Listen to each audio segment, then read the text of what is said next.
Good morning, everyone. Tradingology.com's trading room for October 7th. We got a Wednesday, excuse me. Hope you guys are doing well.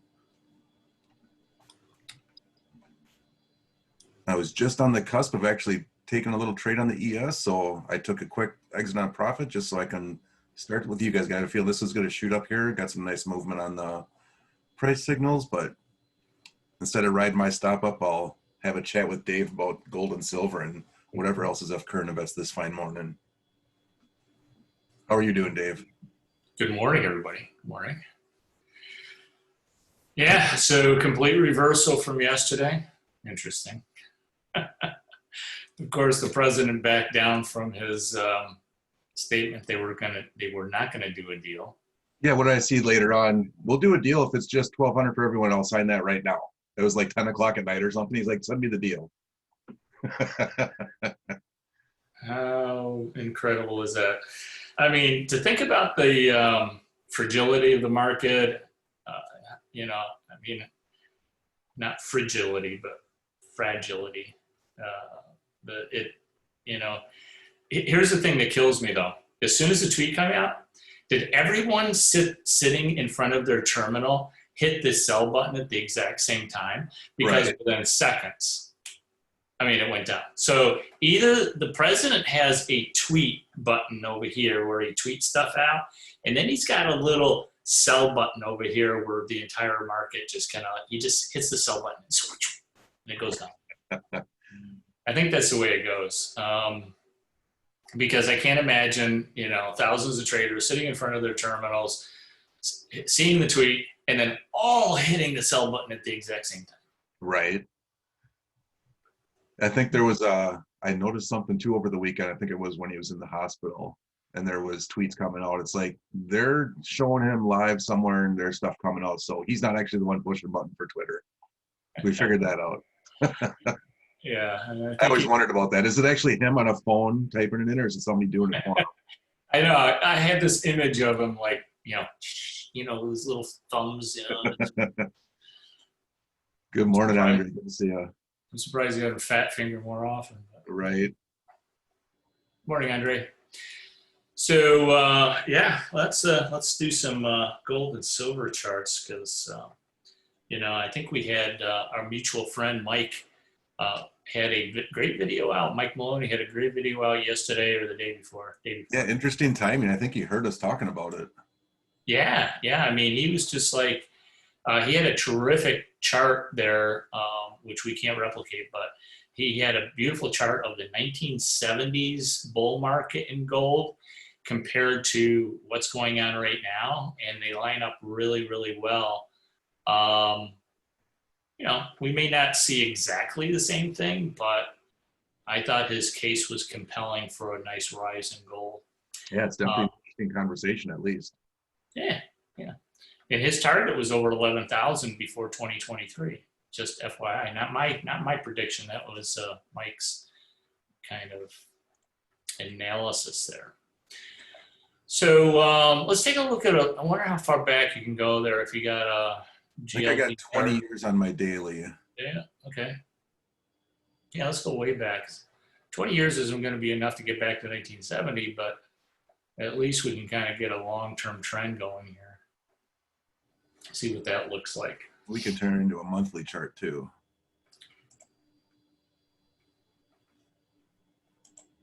And remember too is that wow, that's quite the rise. Look at that GLD there. That's probably when GLD started trading, I would imagine, because let's see, well, if it starts in 05. Yep, it's 11/104. 12. It looks like the end of 2004. Okay, so maybe that's when GLD came out. So we can't go back farther than 20 years, I guess. Yeah, let's change it to something smaller. See if we get any bigger. Yeah, still. Hopefully. I don't think it'll squeeze back any farther. So that's when GLD began. Yeah, that's good enough. So Mike, he admitted he doesn't know very much about Elliott waves in the video. and unfortunately he kind of butchered it. But he was correct in his assessment of the bullishness for gold. In Elliott wave terms, 5 waves up is bullish. 3 waves is bearish. So, but what he failed to really look at on the right chart on GLD, that push up to the high right around 2011 there.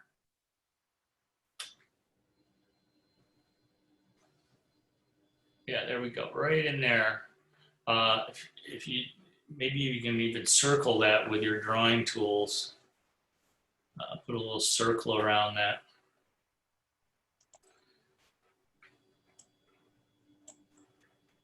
Whoop, not that one. No, not that one.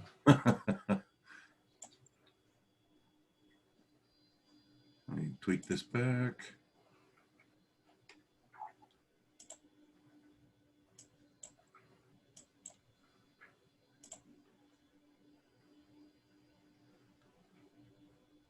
No, you must have had some drawings on that already. It looks like you got one.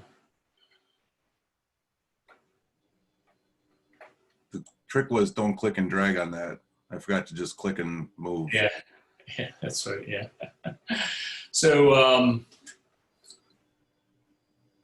yeah, we won't use the futures contracts. We could use the futures contracts, but we want to kind of have a bigger term view, Eli. We can do continuous futures contracts, but I'm not sure how much different that would be. But in any case, GLD is a good proxy. So at that high right there, that would represent in Elliott waves a wave 1.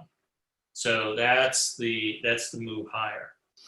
And then a counter trend wave is wave 2, which we see right about the end of 2015,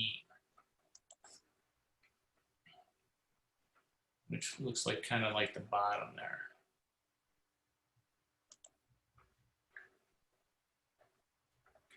Yeah, we want to go a little bit longer than that. We want to go all the way down to Oh, I gotcha. I see it. the end of 2015, beginning of 2016 there.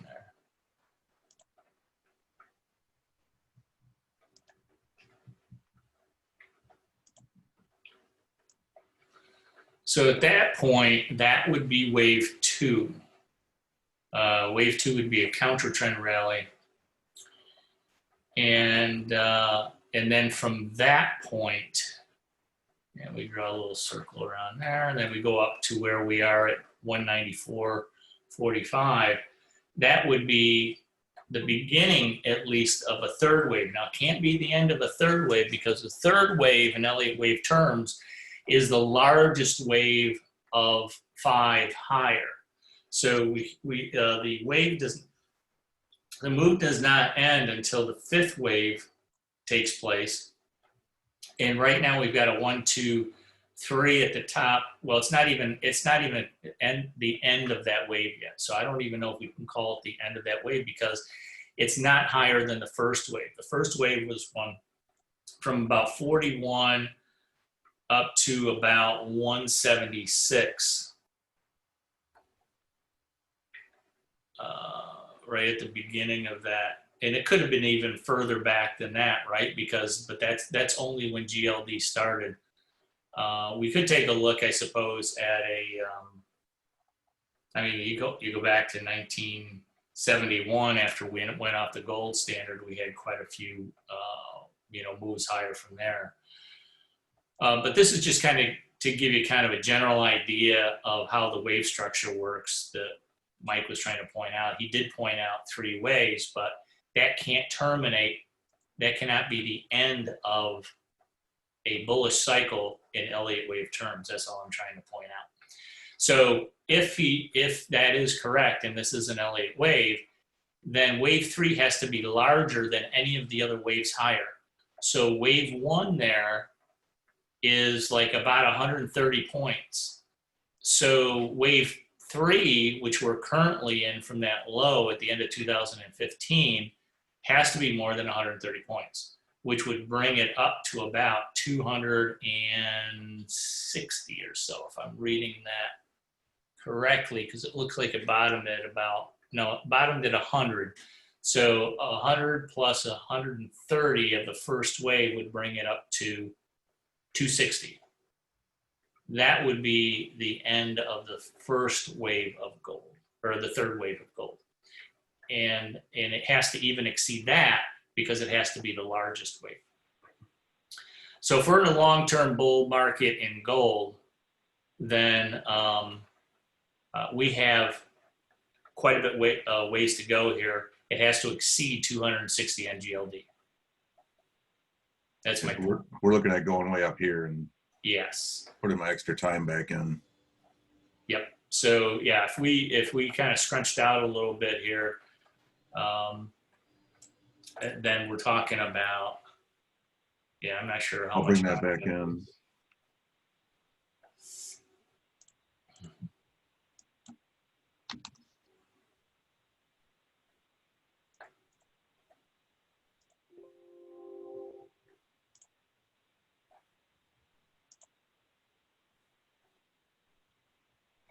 Not gonna do my 50.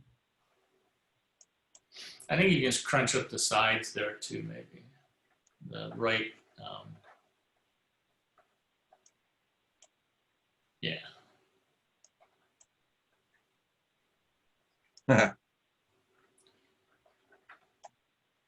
For all the great functionality that TOS has, it's just kind of slow sometimes. I must have missed. Yeah, I missed that. Okay. I was gonna say that shouldn't take him. All right, there we go. So yeah, so it would be up around 260 minimum. And then we would have a pullback for the fourth wave, and then the fifth wave would continue higher. So right around 260 or so, that's the minimum amount that it should continue to go higher in this, at least in this wave, the third wave, if we count that low from 2005.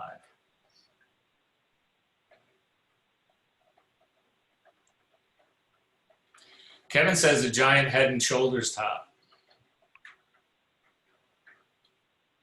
A head and shoulders top or a head and shoulders inverse? I think you mean an inverse head and shoulders, right, Kevin? Or are you thinking that there's an inverse, or there's a head and shoulders top on gold? We're forming the head now. Okay. I mean, actually, even though we count out these Elliott waves, Elliott Wave International, who does a monthly newsletter on financial forecasts, is indicating that gold is going to go down a lot. Actually, I think in the latest newsletter, and I think I have it here. I mean, everybody has a different opinion, right? Everybody has a different way of analyzing the market. Mike Maloney obviously is very, very bullish on gold.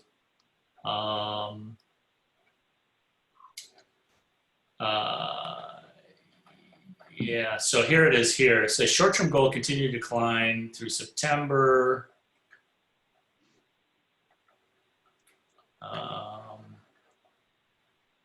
They're saying that there's actually, Elliott Wave International is saying that wave 5 is also complete in gold. So, you know, and they go back to, I don't know, they go back on their chart to May of 2019 on a daily chart, and they're saying that we've already hit a fifth wave in gold, and they're anticipating gold to decline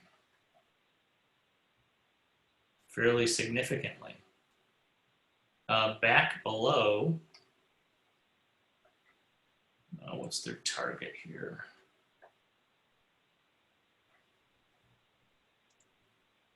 Their target is below $1,000. So that'd be a pretty big sell-off. If it closes below $1,000, we're back down to that second wave there. So yeah, I mean, there's all kinds of different opinions, right? I mean, there's different opinions about the stock market. Some people think it's going to crash. Some people think it's going to continue to go higher. Right now, we're kind of stuck in between in a range, so we're not quite sure what's going on there. People are very, very bullish on gold, though.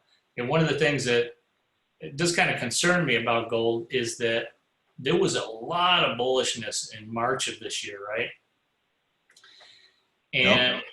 And it couldn't push it over $2,000 an ounce. So, there is the bearish case. So much interest in gold, very, very bullish. So I'm not a big Elliott waves guy yet. At least I've never researched it enough. Uh-huh. But just looking, so how do they constitute when a wave ends? Like, what if we did something that goes up, this comes down? Right. So on every up wave, there should be 5 waves higher. So you could count that little wave that you just drew as a 1, 2, and then maybe that one would be, let's see, that's not big enough to be a 3.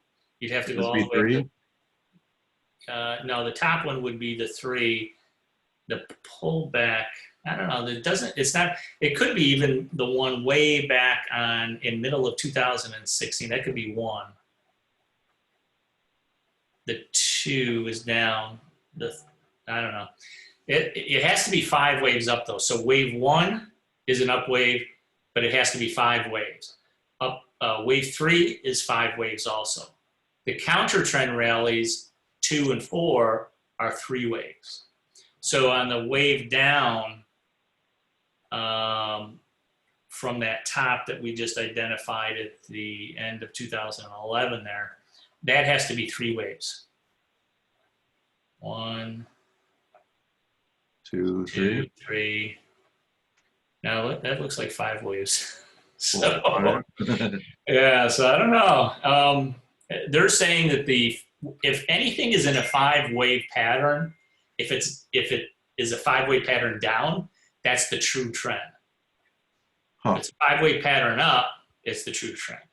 So I'm not expert enough in Elliott wave technology or techniques to determine whether or not those are 5 waves down, 5 wave up, which really where it's going. All I see is 3 waves right now.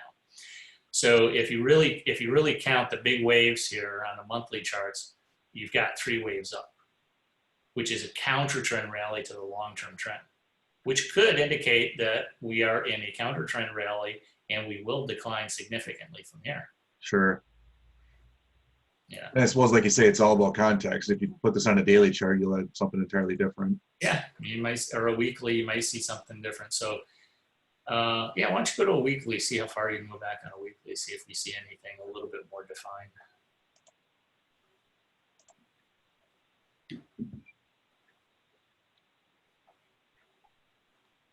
All right. I suppose it looks, yeah, maybe. Let's see.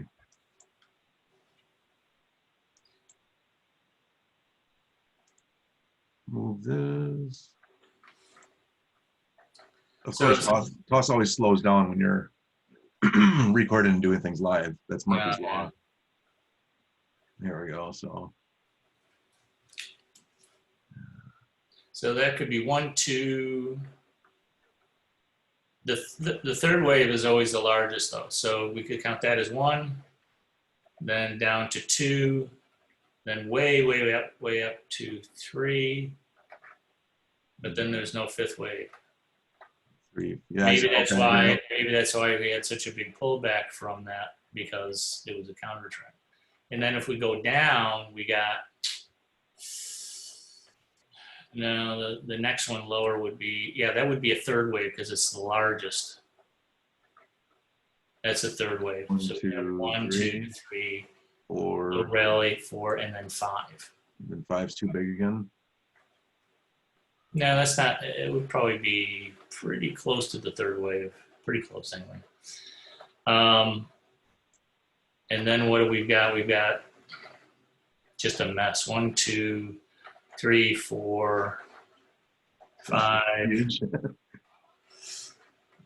Yeah, I don't know. It would be tough to determine. But anyway, I think that the point is that gold is an asset just like anything else. And typically, I mean, we're up today, but typically gold is down when the market is higher. So I'm trying to figure out why it would be a counter trend really on today's in today's market while the stocks are up very, very sharply. Mike is obviously very, very bullish on gold. I think in the long term, he sees, sees it going higher. Now, one thing that you can do is take gold minus the Dow. So GLD minus DIA.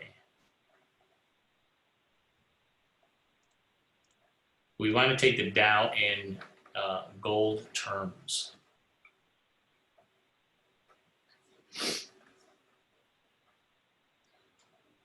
So gold has, I mean, if you take a look at it, you're going to end up, I mean, all the way back to 2011, you're going to sell gold in terms of the Dow, and you'd be selling it.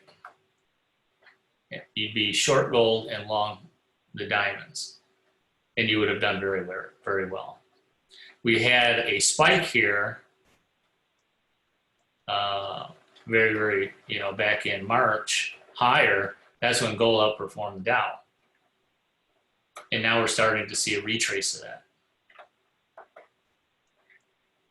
The question is, I mean, is gold more valuable than financial assets? That's the question.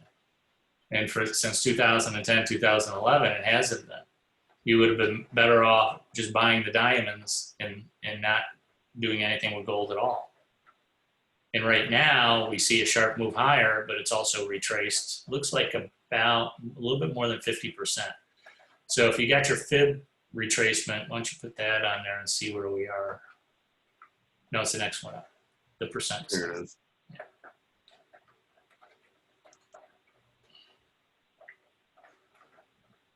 So it's below the 50% mark. So what the equilibrium is at 50%.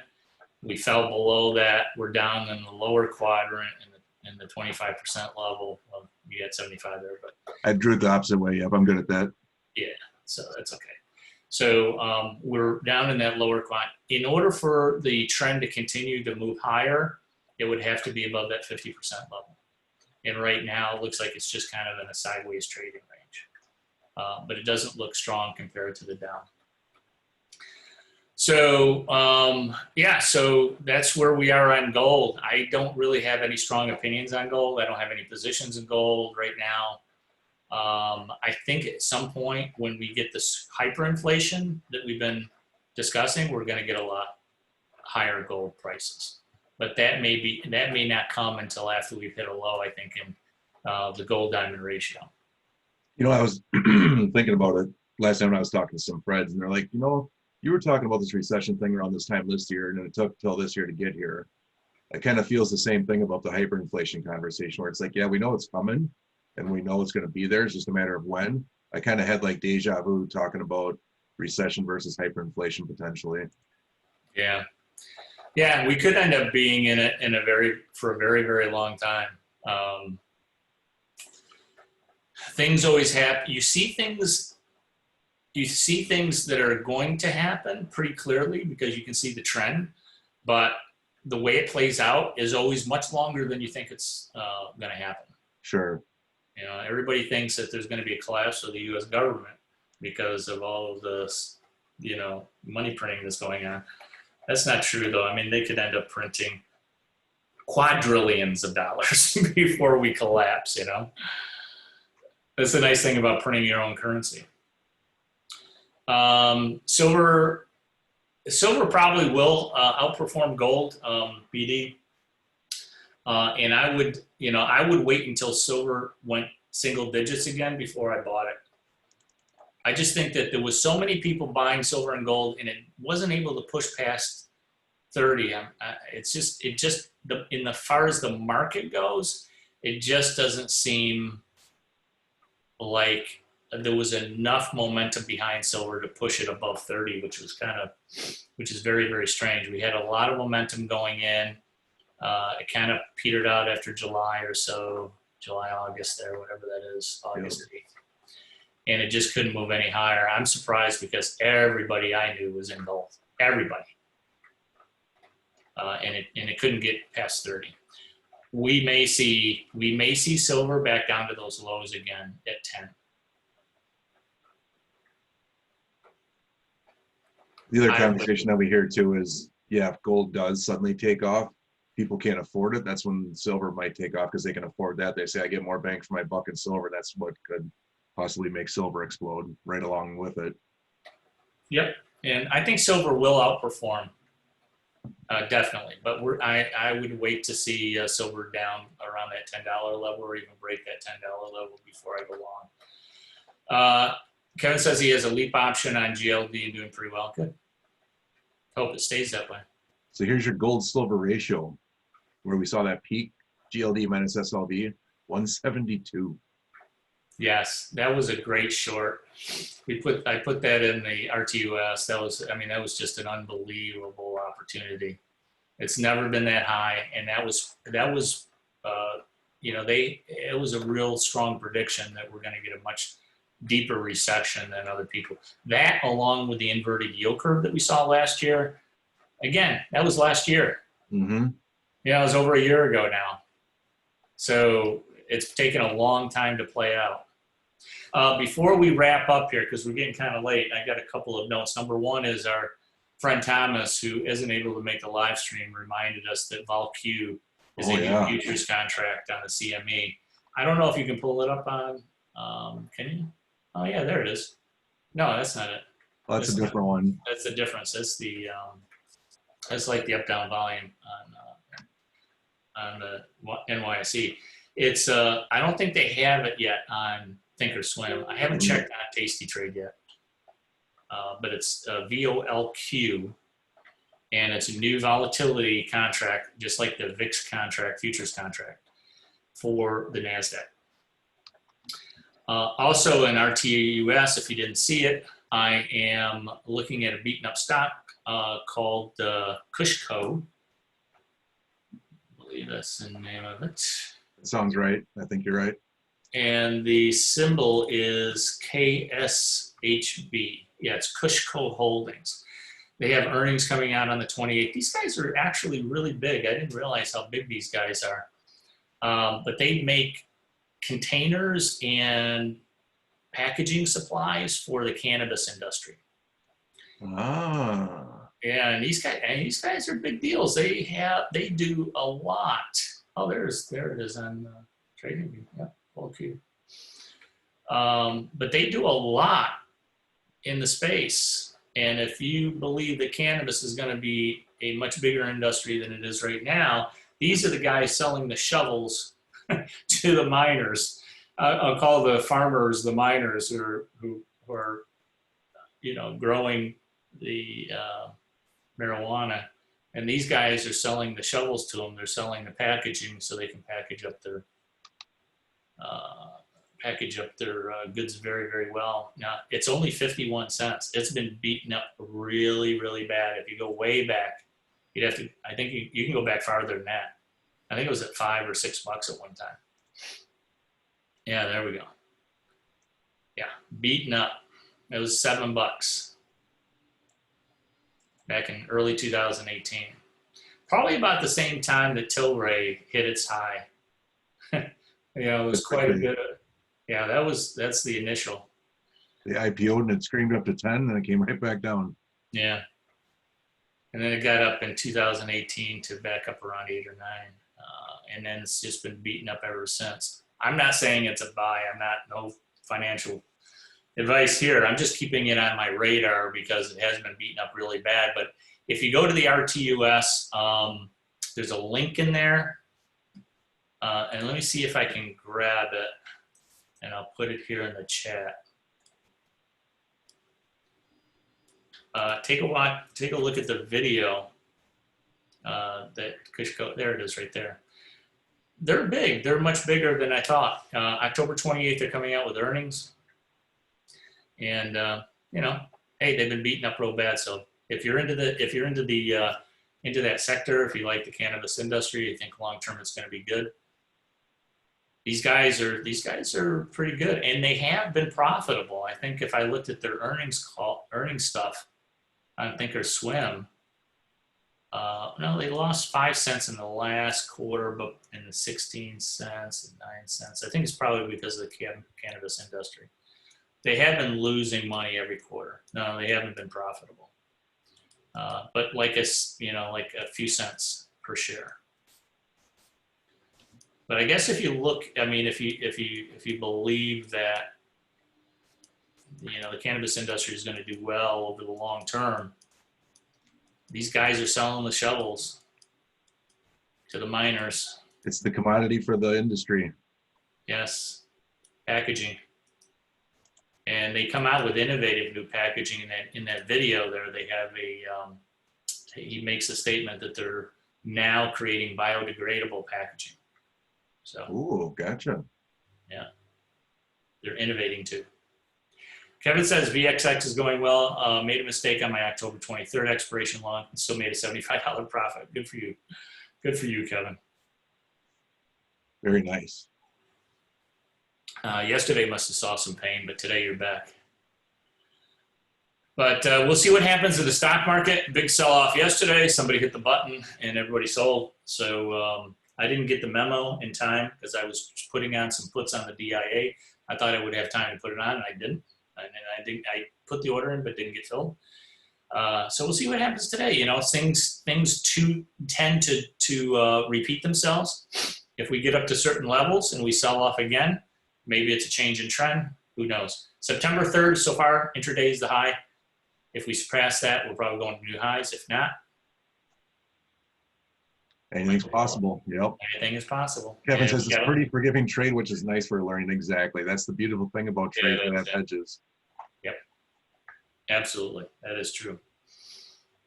All right, guys. We are past our time. Have a great day, everybody, and we'll see you again tomorrow. Take it easy, everyone. Thanks, Dave. Yep. Bye. Bye.